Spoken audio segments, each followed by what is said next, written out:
Halo guys, kembali di Anime Climax. Sudah klimaks ke kalian hari ini? Karena kali ini kita akan bahas kelanjutan dari anime Ansatsu Kizoku yang kemarin. Tentunya bikin kalian tetap klimaks, max. Dimana lagi kalau bukan di Animax, Anime Climax. Tapi sebelum itu kita intro dulu.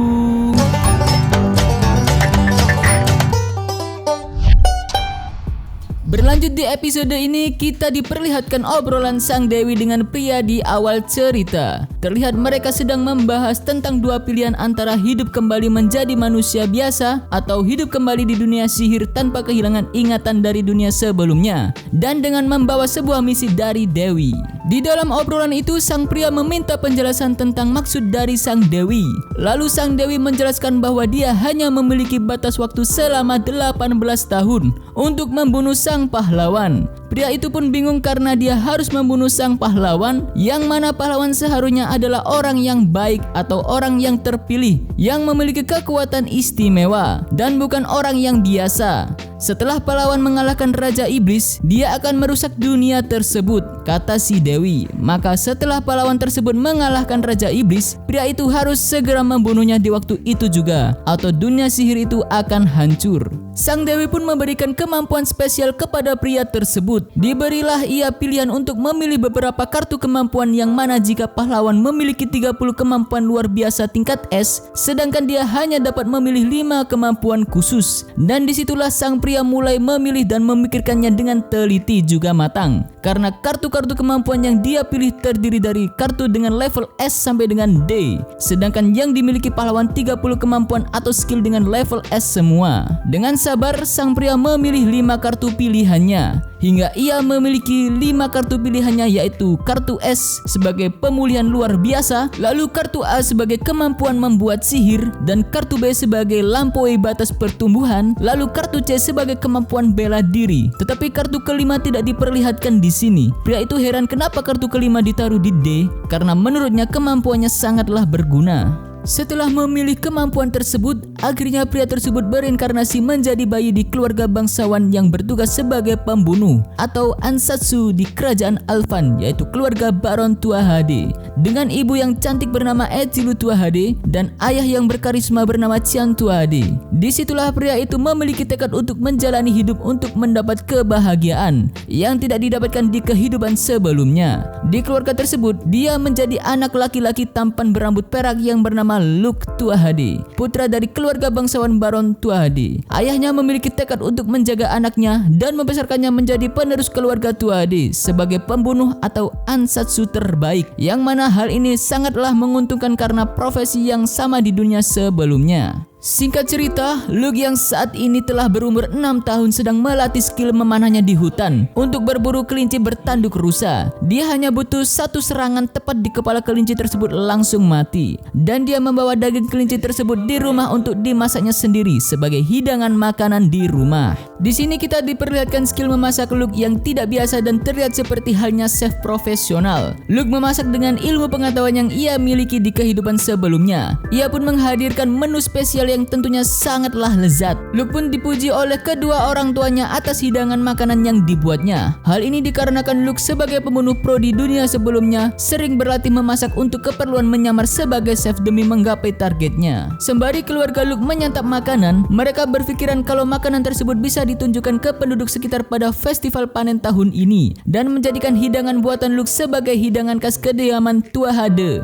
Terlihat wajah Luke yang sangat senang karena bisa terlahir kembali di keluarga yang harmonis dan ceria, berbeda dengan kehidupan sebelumnya. Makanannya pun terasa sangat enak di sini. Kemudian ayah Luke memintanya untuk datang di ruang bawah tanah rumah keluarga Luke. Disinilah terlihat sisi gelap keluarga Tua HD. Suasana menjadi sunyi dan gelap, di mana Luke disuruh telanjang dan melakukan kuda-kuda dengan posisi ayahnya instruksikan, memeriksa kondisi dari Luke setiap pertumbuhannya dalam segi persendian tubuh dan otot. Ternyata hal ini telah sering dilakukan oleh ayah Luke setiap seminggu sekali, yang mana ini sebagai penentuan menu latihan nanti.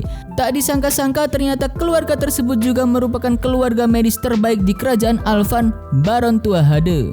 Sang ayah juga menjelaskan simbol bendera keluarga Tua Hade, menunjukkan bahwa keluarga tersebut adalah keluarga pembunuh profesional yang bergerak atas permintaan kerajaan dan bekerja di balik bayangan kerajaan. Diam-diam mereka juga menghabisi orang yang berbuat kejahatan dan mengancam kedamaian negara kerajaan. Ternyata keluarga tersebut lebih kejam dari dugaannya. Luke pun diajari juga oleh ayahnya teknik pengobatan dan pembunuhan demi menjadi pewaris bangsawan pembunuh Tua Hade. Sebaliknya, bagi Luke hal ini sangatlah menguntungkannya, karena demi membunuh pahlawan dia sangat membutuhkan hal tersebut. Bahkan dia masih membawa ingatan di dunia sebelumnya sebagai pembunuh profesional.